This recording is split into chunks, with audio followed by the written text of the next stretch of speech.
తగ్గేదేలే అనేటువంటి డైలాగ్ యాక్చువల్గా అల్లు అర్జున్ది. అయితే ఇక్కడ ఆ డైలాగ్ ఆయన చెప్తున్నట్టుగా వినిపిస్తోంది. ఎవరు? రేవంత్ రెడ్డి. తగ్గేదేలే అని. అంటే ఎట్టి పరిస్థితుల్లోనూ వదిలేది లేదు, సుప్రీం వరకు వెళ్ళైనా సరే బన్నీని అరెస్ట్ చేసి తీరుతాము అన్న ఒక దృఢ దీక్షతో తెలంగాణ పోలీసులు ఉన్నట్టుగా కనిపిస్తోంది, వినిపిస్తోంది. ఆల్రెడీ 2 లెటర్లు చక్కర్లు కొడుతున్నాయని మనం మాట్లాడుకున్నాం ఇంతకుముందే. ఒకటి, పర్మిషన్ కోసం సంధ్యా థియేటర్ వాళ్ళు పోలీసులని అప్రోచ్ అవుతూ రాసినటువంటి పిటిషను. అలాగే అది సంధ్యా థియేటర్ వాళ్ళ నుంచి సర్క్యులేట్ అవుతుంటే అల్లు అర్జున్ ఫ్యాన్స్ సర్క్యులేట్ చేస్తున్నారు దాన్ని. అయితే రెండో వైపు పోలీసులు కూడా కౌంటర్ సర్క్యులేషన్ మొదలుపెట్టారు. కౌంటర్ సర్క్యులేషన్ ఏంటంటే పర్మిషన్ రిజెక్ట్ చేస్తున్నట్టు, అంటే పర్మిషన్ రిజెక్షన్ కూడా కాదు, అసలు పర్మిషన్ ఇవ్వము అని చెప్పి ఒక లెటర్ పంపించారు వాళ్ళు. ఈ లెటర్ చూసి అంటే మేము ఆ భద్రత కల్పించలేము అని వాళ్ళు ఒక కంక్లూజన్కి వచ్చినట్టుగా ఒక లెటర్ పంపించాం మేము అని ఆ లెటర్ని ఇప్పుడు సర్క్యులేషన్లో పెట్టారు అట్నుంచి. సో ఆ 2 లెటర్లు నడుస్తున్నాయి ప్యారలల్గా. నిజానికి సంధ్యా థియేటర్ వాళ్ళు పెట్టాల్సిన లెటర్ ఏమిటి? అప్లికేషన్ పెట్టాము అన్నది కాదు, అప్లికేషన్ పెట్టిన తర్వాత పర్మిషన్ వచ్చింది అన్నట్టుగా ఒక లెటర్ ఏదైనా వాళ్ళ దగ్గర ఉంటే దాన్ని పెట్టి క్లెయిమ్ చేయొచ్చు, బ్లేమ్ చేయొచ్చు. కానీ అలాంటి లెటర్ ఏం లేకుండా కేవలం మేము పిటిషన్ ఇన్ఫర్మేషన్ ఇచ్చాం అంటే సరిపోదు కదా.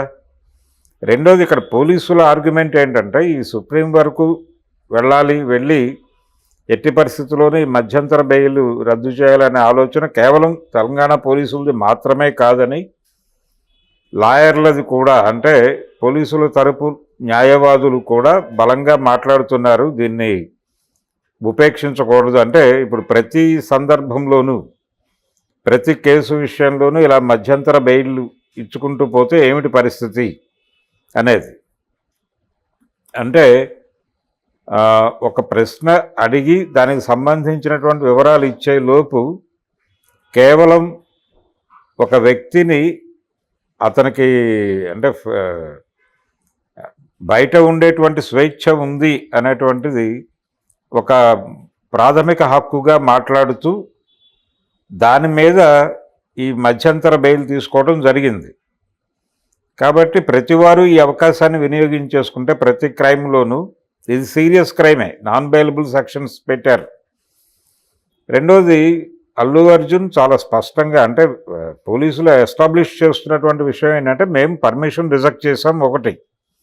రెండోది, పర్మిషన్ రిజెక్ట్ అయినా లేకపోయినా అక్కడ వచ్చినటువంటి ఆ క్రౌడ్ని కంట్రోల్ చేయటం సాధ్యం కాదు అనే విషయం అర్థమైనప్పుడు, అంటే పోలీసులు లేరు అని చెప్తున్నారు వాళ్ళే, పోలీసులు లేరు, వచ్చిన క్రౌడ్ని కంట్రోల్ చేయటం కష్టం అనే విషయం అర్థమైనప్పుడు ఈ బహిరంగ విన్యాసాలు ఎందుకు పెట్టుకున్నారు మీరు?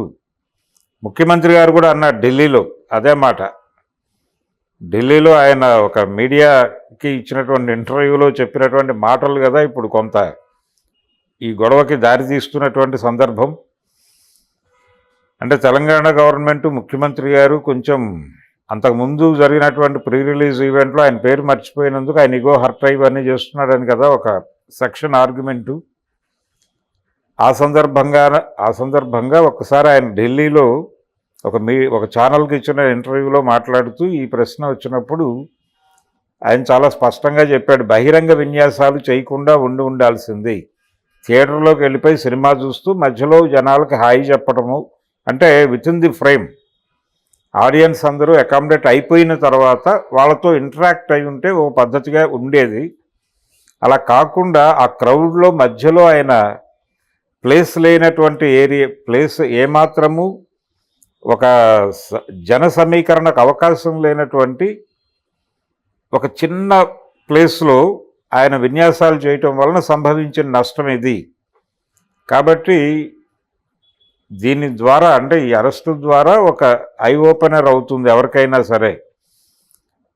భవిష్యత్తులో ఇలాంటి కార్యక్రమాలు చేయాలంటే కొంత ఆలోచిస్తారు, జాగ్రత్తలు తీసుకుంటారు. కనీసం ఆ భయాన్ని కలిగించటం ఉద్దేశం అనేది ఆయన చెప్పాడు.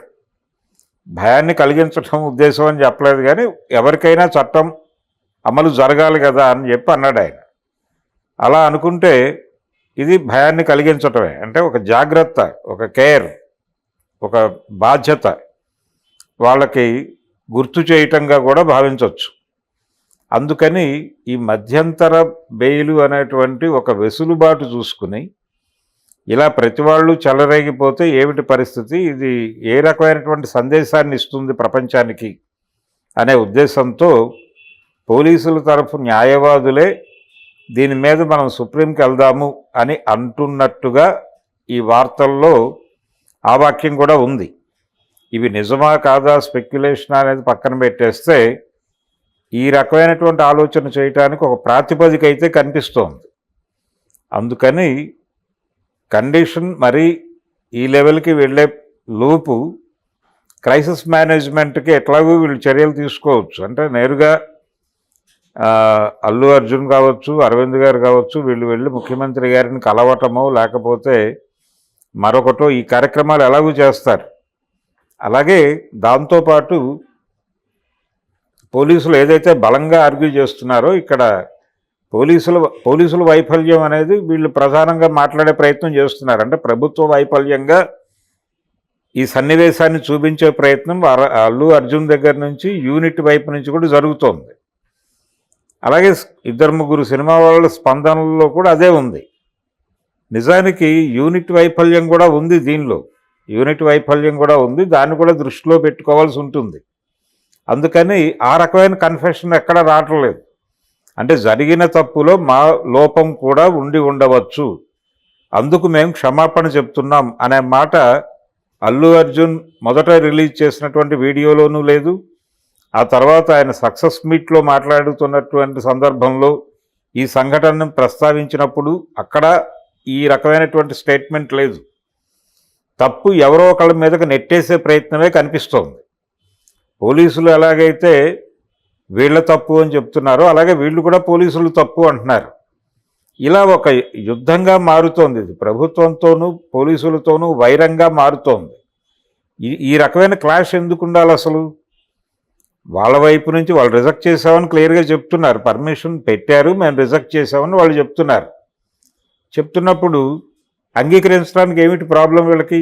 వీళ్ళకి కూడా బాధ్యత కదా. వచ్చిన ప్రేక్షకులు మీ అభిమానులు వచ్చారు, ఆ రోజున 1200 రూపాయలు పెట్టి టికెట్ కొనుక్కుని, వాళ్ళ ప్రాణాల పట్ల మీకు బాధ్యత ఉండాలి కదా. ఆ బాధ్యతతో మీరు ఎక్స్క్యూజ్ అడగచ్చు కదా. ఎందుకు అడగటం లేదు? ఏమిటి మీకు అడ్డొస్తోంది? అంత ఈగో ఏమిటి అని ఒకవేళ ఎవరైనా ప్రశ్నిస్తే ఏమిటి సమాధానం?